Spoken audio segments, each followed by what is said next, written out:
Welcome at that time once again, the Patriot Radio News Hour live on this Tuesday, the 9th of January. And yes, it's still shorts and short sleeve shirts weather here in the Valley of the Sun, but I heard that might change. It may actually get, well, we'll call it Arizona cold here in the next few days. Maybe we'll join the rest of the world. I will threaten I may wear pants sometime before the week is out. But hopefully not. It's been a warm winter here in the Valley of the Sun. Everywhere else, though, seems like everyone's stuck to a water pipe somewhere. But, hey, that's why you all come down here and spend your snowbirding months in the Valley of the Sun. Our toll-free number, 800-951-0592. The website at allamericangold.com. I will say that I'd like to take credit, but I cannot. Wendy has done it. The metals program is gone. I mean, well, it's all shipped out. So if you're looking for that, all of those they're in the mail, as they say. The check is in the mail.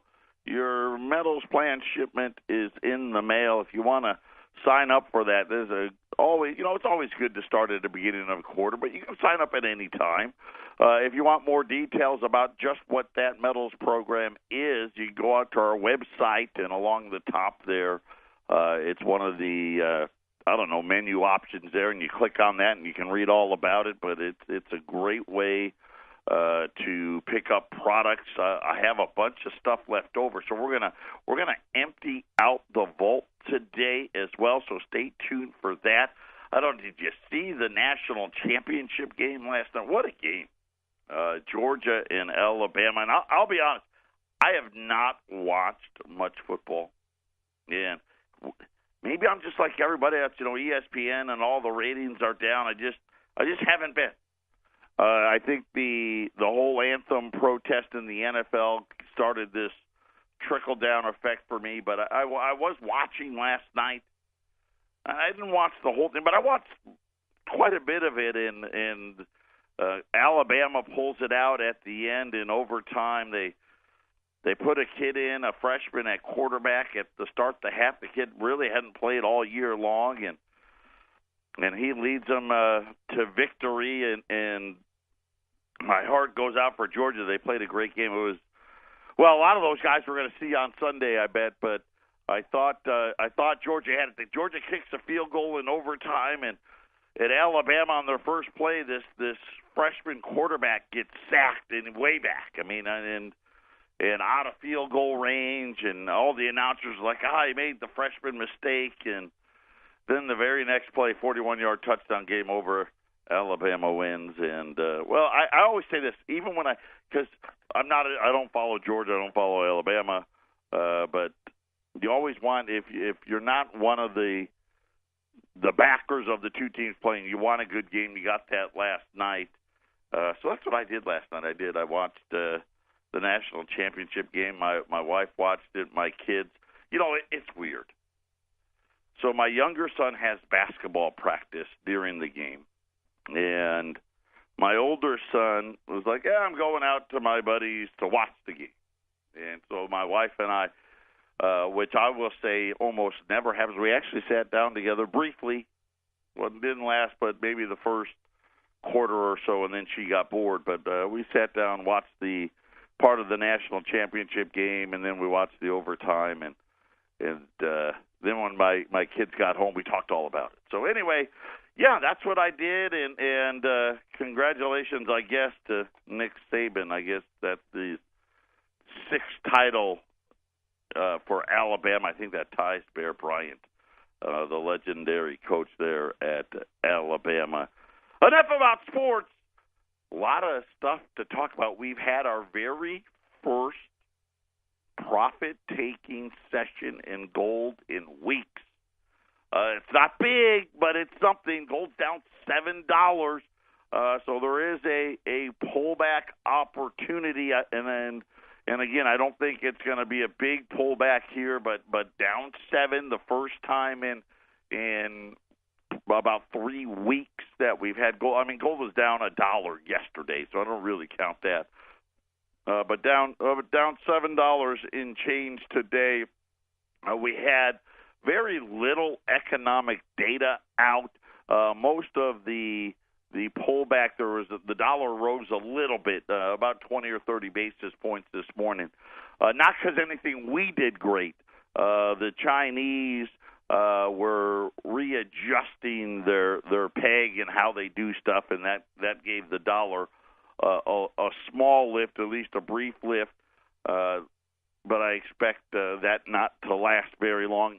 The Minneapolis Federal Reserve president, he was out talking today. We'll tell you what he talked about.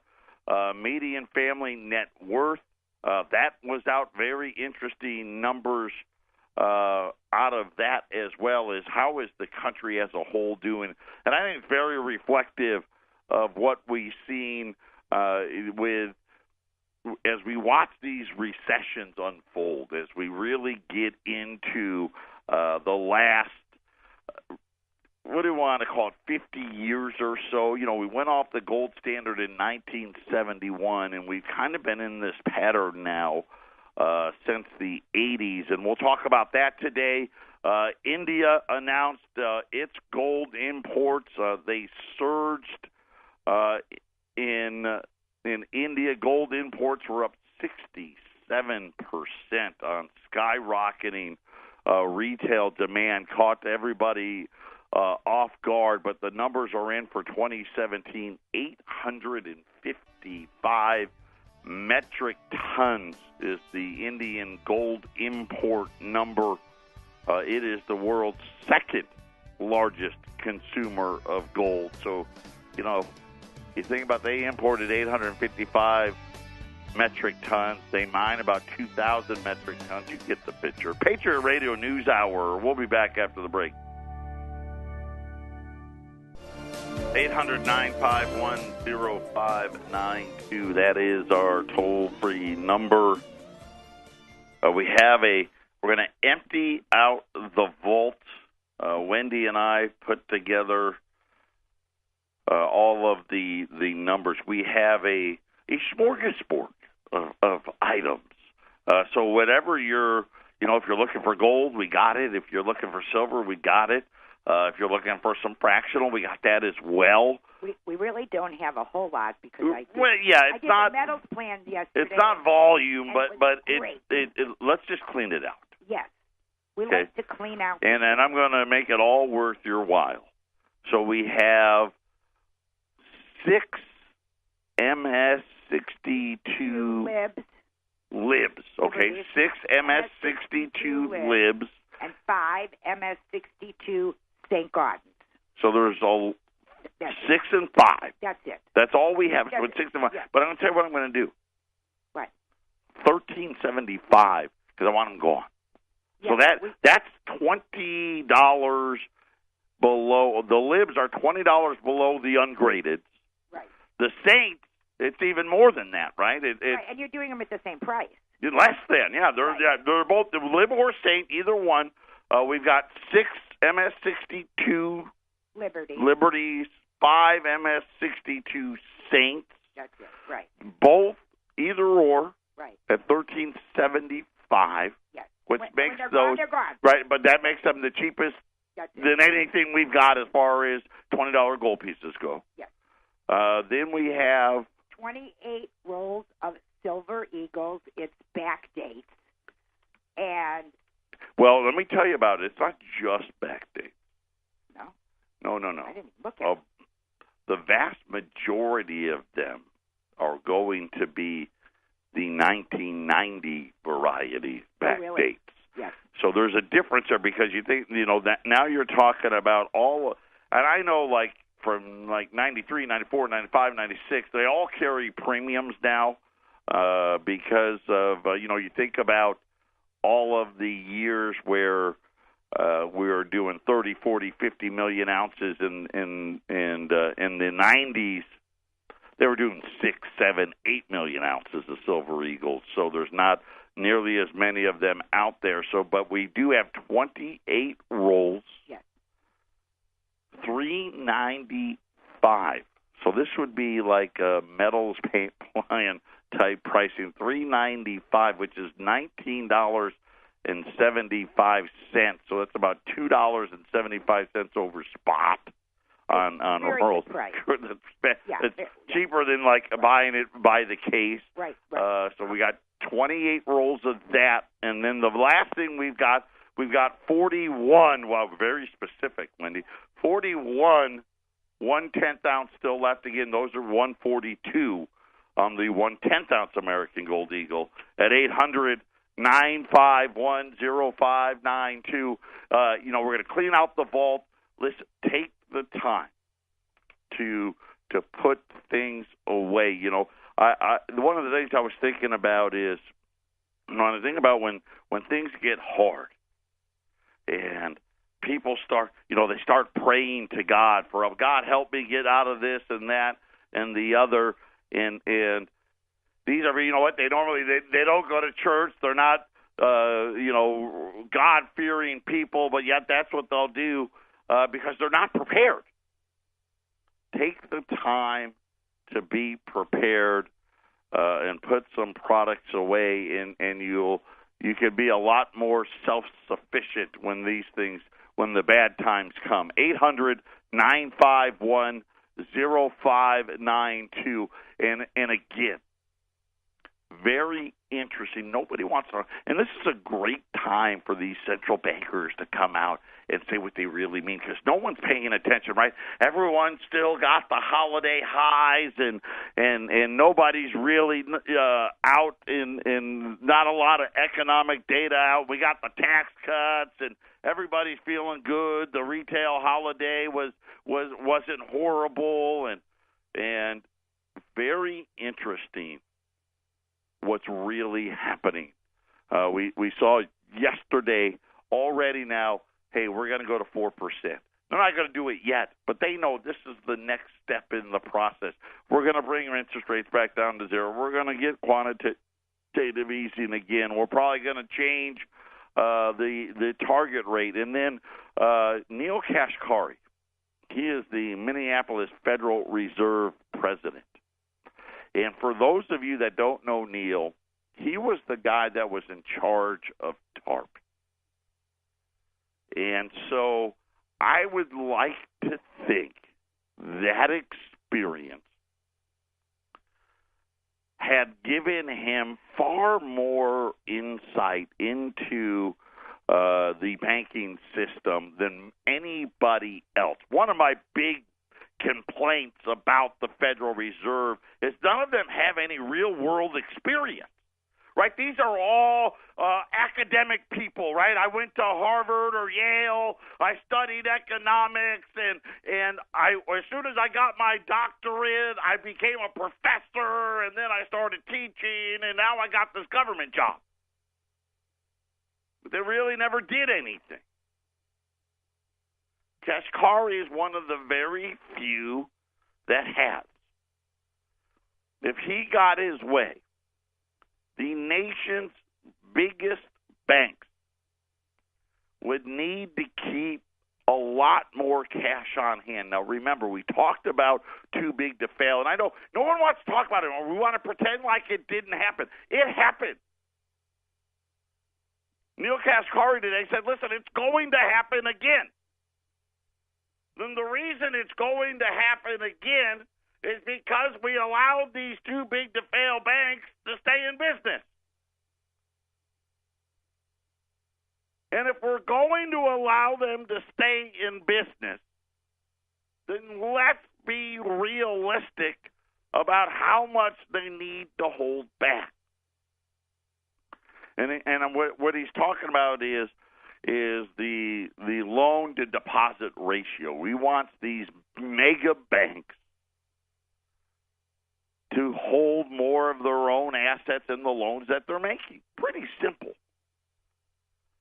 But it's the amounts that he was talking about. He says that they're going to be releasing its recommendations, the Minneapolis Federal Reserve, and he just said that we need to double the capital requirements of the biggest dozen banks in America. And I thought that was a really specific number. The dozen largest banks in the country, which when you get to the top dozen, you probably have somewhere in the, and I'm going to guess, somewhere between 90 to 95. I know it's going to be over 90, but somewhere between 90 to 95% of all deposits are going to be in these banks. This was during a Q&A answer session that he had earlier this morning. He said the Minneapolis Fed is about to release the final versions of our plan. He acknowledged that the position he has been taking about big banks has not been popular. Some have expelled me, he said, of his friends in the banking industry. Some of my good friends are really angry that I came out and said the biggest banks are too big to fail. I remember they were allegedly supposed to have fixed it, and Neil knows. This guy knows. They didn't fix it. They essentially put the depositors at risk. That was how they fixed it. Former PIMCO executive and Treasury official and California gubernatorial candidates and all the rest have been railing against the financial industry titans for years, charging that conditions exist that could still cause another crisis despite the myriad of additional regulatory burdens. Yeah, right. Then, of course, remember, Trump's rolling back a lot of these burdens. And I will say this, most of them are ridiculous. The only parts that aren't ridiculous pertain to these mega banks. We should break them up, all of them. I mean, that should have been the answer 10 years ago. It's still the answer today. Kashkari said banks should have to follow capital rules similar to those imposed on ordinary borrowers. Makes sense, doesn't it? Hey, if you're going to make the ordinary guy to put 20% down, well, the bank should have 20% down. If we made the banks put 20% down in terms of equity on their own portfolio, we would actually protect taxpayers against future bailouts. Again, though, remember what I've always told you. They didn't make these rules to protect you or me. They make it sound like they did, right? They always want to come out on TV and tell you that they're there for you and they're fighting for you, and little did you know your elected officials didn't care one little bit about you. Listen, these Federal Reserve governors, they don't care about you. They care about their banks. They care about their buddies. We can't control everything, but right now these too big to fail banks only have about half the equity they actually need. If we can identify the risk, do the analysis, and put forward a sensible solution, then other legislators and policymakers can take it forward. That was Neil Kashkari this morning. And you start really thinking about now when you had Patrick Harker, then you had the Cleveland Federal Reserve president. Her name escapes me right at the moment. They were talking yesterday about all of the things that they're going to need to do. And you start putting, and you got to put all of these pieces together. Right? You know, it would be so much easier, wouldn't it? If they just came out and laid all of their cards on the table, but they never do it that way. And the one thing in Kashkari's presentation, as he was talking about, and they're getting ready, I can't wait for it to come out, is to kind of let everybody know, hey, you know what, when we had the opportunity to fix it, right, we didn't. And instead, we told everybody that we fixed it. But in actuality, all as we did is put the depositors on the hook. And so remember what he's worried about, because the next time, and again, I'm going to say it again,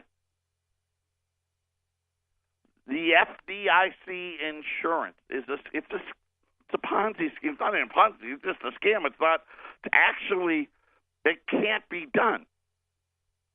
They don't have any money. The FDIC doesn't have anywhere near the amount of money. You know, just the three largest banks by deposits, and it's almost four, because one of them is just under the $1 trillion mark. And so, you know, when you get to the top 12 banks, I'm guessing the smallest of them has $500 billion of deposits. Right? The FDIC insurance fund has like $30 billion in it. So you can do the math. I mean, I think J.P. Morgan, if I remember correctly, I think they have the highest number of deposits, and it's like $1.4 trillion. And so remember what they did with Too Big to Fail. They said, okay, we are going to prevent the government and the Federal Reserve from bailing out these banks the next time. Instead, we'll get it from the depositors, and Kashkari's trying to make sure the depositors aren't left holding the bag. This is the Phyllis Schlafly Report, the conservative pro-family broadcast of Phyllis Schlafly Eagles, a leading voice for the sanctity of life, traditional education, the Constitution, and American sovereignty. Now, from the Phyllis Schlafly Center Studios, here's Ryan Haidt. Robert Mueller's ongoing investigation of Trump supporters is the only part of government that has no budgetary constraints and no real accountability. Its lack of proper oversight resulted in a political opponent of Trump, FBI agent Peter Strzok, apparently leading the biased questioning of Lieutenant General Michael Flynn that caused his downfall. The partisan agent has since been reportedly removed from the Mueller investigation, but not until after the injustice occurred. The right to an impartial investigator is fundamental to our legal system, and General Flynn was unjustly deprived of it. The FBI declared, when the FBI first learned of the allegations, the employees involved were immediately reassigned, consistent with practices involving employee matters. But the flaw is that there has been no proactive oversight of Mueller's out-of-control investigation, and no meaningful steps taken to ensure that bias does not taint the process. We have three branches of government, and the Department of Justice is part of the executive branch. Yet President Trump has been misled by his advisers to believe that he cannot supervise his own department or fire employees who fail to ensure impartiality in the investigations. In addition, Trump should fire those who are failing to properly supervise the Mueller investigation. Deputy Attorney General Rod Rosenstein should be politically accountable for everything that Mueller does, and when there is a lack of oversight on his overreaching, then Mr. Rosenstein should be fired. Congress properly rejected the concept of an independent prosecutor nearly 2 decades ago, and Justice Antonin Scalia wrote against it as being unconstitutional. Similarly, the advice that President Trump has been receiving that the Department of Justice must somehow be independent is contrary to our Constitution. Phyllis Schlafly felt an incoming president should take control of all of the executive branch to ensure loyalty to his mandate. It is long overdue for Trump to invoke Harry Truman to say the buck stops here and stop the injustices coming out of his Department of Justice. This has been the Phyllis Schlafly Report from Phyllis Schlafly Eagles. In 2016, the conservative movement lost one of our strongest leaders, but Mrs. Schlafly's work and her voice continue through this radio program, our work in Washington, and the influence you have in your own community. Be part of that legacy at phyllisschlafly.com. We encourage you to bookmark phyllisschlafly.com and join us again for the Phyllis Schlafly Report.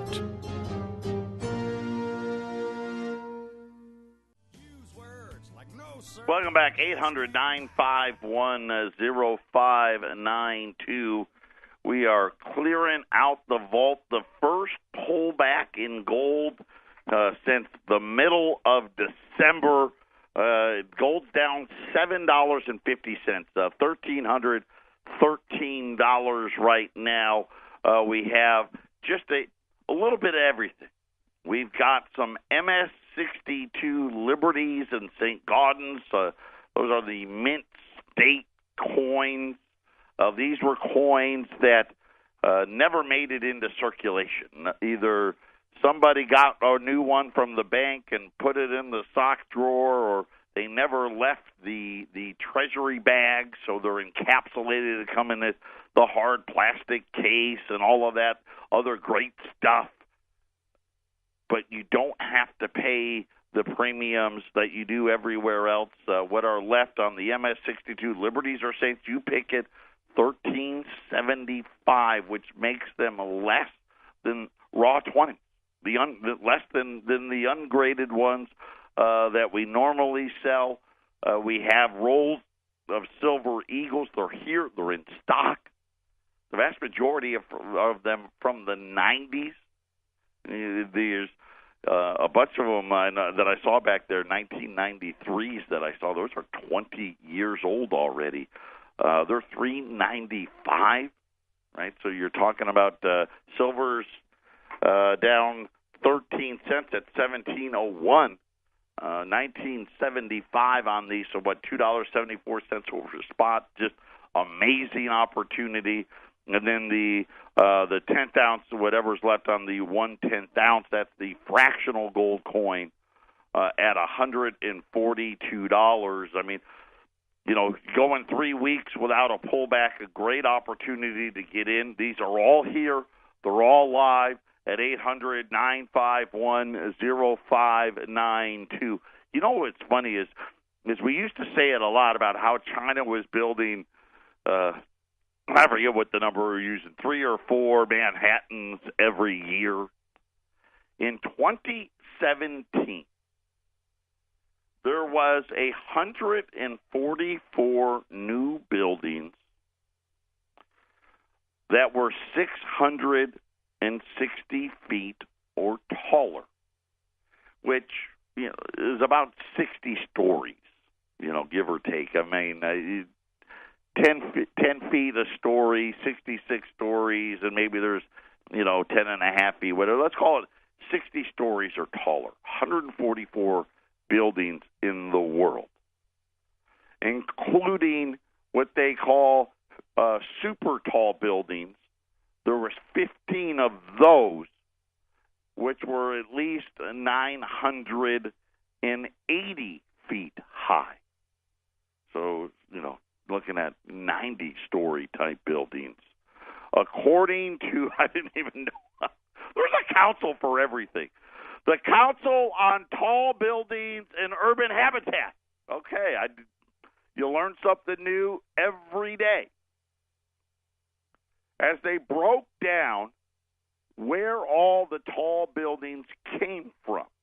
So remember, the 144 buildings of at least 660 feet, 76 came from China.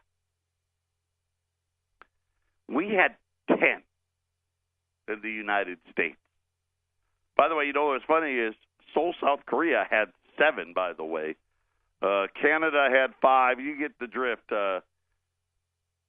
Indonesia had 5. United Arab Emirates had 4. No one. China had 76. We had 10. South Korea had 7.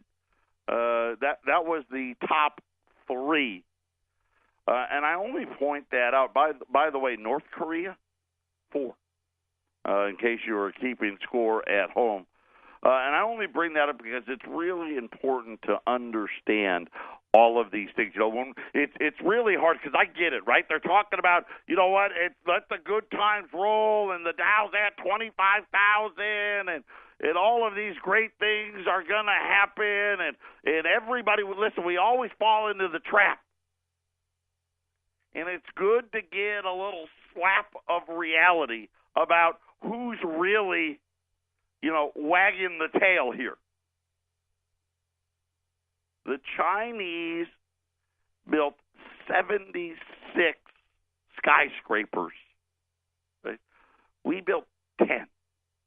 And I bring that up because when you start thinking about how all of this is going to play out, it's very easy when you start thinking about, when you start following the money. And we always say that, anybody always say, well, follow the money. If you follow the money, you'll get to the root of all that. And you listen to what Neil Kashkari said today. Well, if you follow the money, our big financial institutions, which 95% of all Americans have their money in, they really aren't on solid ground. And then you start thinking about how we are, 8-9 days away from China for the very first time launching futures contracts that will be settled in their own currency. And then you start thinking about the ramifications of all of the foreign currency reserve holdings and the amount that our deficit and the treasury bonds that we need to issue need to rise over the next 10 years. Then you think about what Patrick Harker said yesterday. I know it's complicated, but it really isn't. Hey, we're probably going to have to get rid of that 2% target. And I don't know, maybe we got to go to 4% or 6% or 8%. And the reason why would he say something like that? Why would we need to go to 4? I mean, you guys just came up with this 2 number not even 10 years ago. This is quote-unquote inflation targeting. And I know in his little speech yesterday he used a different term, didn't even use the word inflation. And of course, I tell you all the time, they use the wrong word. Right? Inflation is not the word he's talking about. What he's really talking about is the devaluation of your money. But if you said it like that, people may actually pay attention. What? What do you mean you want to take my $100,000 and only make it worth 98? Now he's talking about making it worth 96. Could you imagine a 4% target? Right? 4% 10 years later, you lost 40% of your money. Well, you lost 40% of your buying power, right? You didn't lose any of the money that we left you with the $100,000. 10 years later, right? It only really gets you $60,000 worth of stuff. Very, very interesting. Follow the money. Follow the skyscrapers. Follow the gold. That's what we're going to do next. Patriot Radio News Hour. We'll be right back after the break. 800-951-0592. That is the toll-free number. We are cleaning up the vault here. Everything we're running today is in stock. If we don't sell out, this show will run again tomorrow. Because, quite honestly, I got nothing better than this. You can't beat what we're doing today. We've got Mint State 62 Liberties and St. Gaudens, $13.75. I'm speechless at how great of a deal that is. Rolls of Silver Eagles, all the way down at $3.95, and 1/10-ounce gold Eagles at $142. At 800-951-0592. If this show's replaying tomorrow, it's because, I got nothing better than that. We talked earlier in the program. You follow the money, you follow the gold. Yesterday we reported the United States was in gold deficit in 2017 because of exports. Over almost 500 metric tons of gold exports last year. India announced that their total net imports was up 67% from 2016 to 2017. 855 metric tons, according to the World Gold Council. The rebound pushes India, the world's second largest consumer of gold behind China, again, adding big support to the price of gold. They said that, and here's how it broke down. 855 metric tons, 855 out of India. China's going to produce, and their numbers aren't quite out yet, but remember, we recapped them, I think it was a November number. And their gold production was falling in China from about 450 million. They think they're only going to do about 415 metric tons, which China doesn't export any of that. So that's 1,270 metric tons. If you take India's imports, China's mined supply, then you add in China's imports, and this one's a harder number. China tries to hide it as best they can, but it's about 1,000 metric tons. That puts the number at 2,270 metric tons. And the total, you think about total mine supply, I mean, that takes it all. That's all of it. There isn't any more of it. And we haven't factored anybody buying a gold ring, a gold necklace, a gold bar, or a gold coin in the entire world. You have some scrap, right? There's some scrap gold out there, and all of these numbers are going to be coming in, but there is no doubt that as gold production continues to fall, and you start looking at the gold prices, of course, India coming back, and we knew they would, and there's reasons that some of these things happen in India where they stocked up really big at the end of 2015 because there was a new tax law. So then 2016 was way down, and people were talking about, and they misrepresent the truth, and they were trying to make this big deal about gold demand and all of this other stuff. And then, of course, no surprise to me, here it comes roaring back again because it really was a bunch of, scheduling and working around a tax in India that went into effect in 2016 that pushed a lot of gold demand into 2015. And then now that we're down the road here, India's right back to normal. And so I start looking at this pullback today, and another reason is we start looking at, hey, where are we headed here? Okay, here's the one thing that we know. I could get you some GDP if you let me spend $1.5 to $2 trillion a year more than I take in. It's not rocket science, right? When you start thinking about what is it that we've really done? Why is it that you're all of a sudden so happy? What, that our national debt is skyrocketing and that somehow is going to give us nirvana? I mean, that's just the bull crap that people want to believe out there. There's not economic growth. There's a bunch of deficit spending. And then we just gave away a bunch of money to companies who already had everything going for it. Right? They already had interest rates at zero. Any of the money that they wanted to borrow to build stuff, they did it. Remember what I told you about the tax cuts and the phony baloney that all these jobs are coming back? And I just said, I just used Arizona's minimum wage. It's we're at $10.50. Not the cheapest, not the most expensive.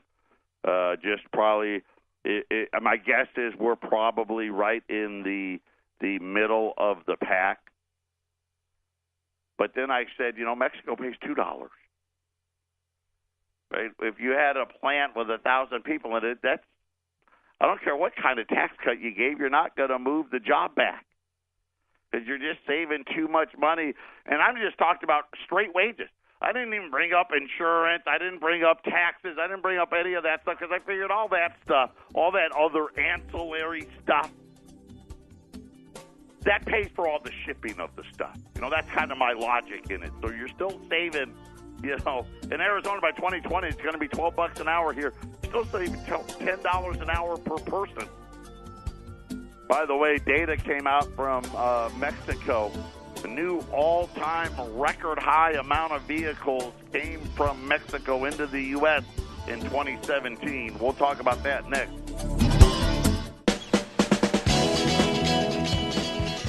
Final segment, Patriot Radio News Hour, 800-951-0592. The specials. We got MS-62 Liberties and Saints, either or, $13.75. Rolls of Silver Eagles at $3.95. 1/10 ounce American Gold Eagles at $1.42. Can't be beat. 800-951-0592. Data from Mexico's auto industry shows that the country exported 2.33 million vehicles to the United States in 2017. That was an increase of just under 10%. Man, all that talk about how we're going to bring the jobs back went the other way. 75% of all vehicles exported from Mexico wound up being sold in the United States. The next most popular destination, Canada, which only got 8% of the vehicles shipped out of Mexico. I guess the one bright spot, Ford, they actually exported less out of Mexico into the United States. I don't know if it's because they wanted to. They just build they build mostly cars down there. But General Motors and Chrysler already have truck production down there. They said GM exports from Mexico's plants grew by 26%. Wow. It doesn't give me... Fiat's exports... I thought that was bad. Fiat's exports jumped 35%. One factor, they said, growing appetite for pickup trucks. GM builds its popular Chevy Silverado and GMC Sierra pickup trucks in Mexico. Fiat Chrysler's Ram trucks are also built south of the border, while sales of the Silverado and the GMC Sierra apparently also come out of there as well. But I just figured I'd throw that in there for you. Exports of cars from Mexico to the United States up 10%. Really dominated by General Motors and Chrysler. I don't know. I guess I didn't see a Ford truck on the list, so I don't know. And maybe they do, and it just wasn't on there. But nonetheless, that was the data that came out this morning on cars and trucks coming out of Mexico into the United States. And really, that answer, it's simple. Right, and it has to do with the fact that there's no tariffs, there's no anything in there to protect the American worker. One of the other reasons when you talk about why there's no wage growth, hey, listen, we're paying you 10, 11, 12, 13. That's it, right? Maybe $14. I'm not going to pay you anymore. If I got to pay you 20 or 25, I'm taking it down to Mexico. If I got to do that, I'm taking it to China. I'm going to take it somewhere else. By the way, in case you were wondering, I know for a fact General Motors sells more cars in China than it does the United States. Just saying. If you want to know where all of this is going and you want to know what you need to be prepared for, 800-951-0592. That is the toll-free number. Clear out this vault and get ready for another great year in 2018. Everyone take care, and we'll talk again tomorrow.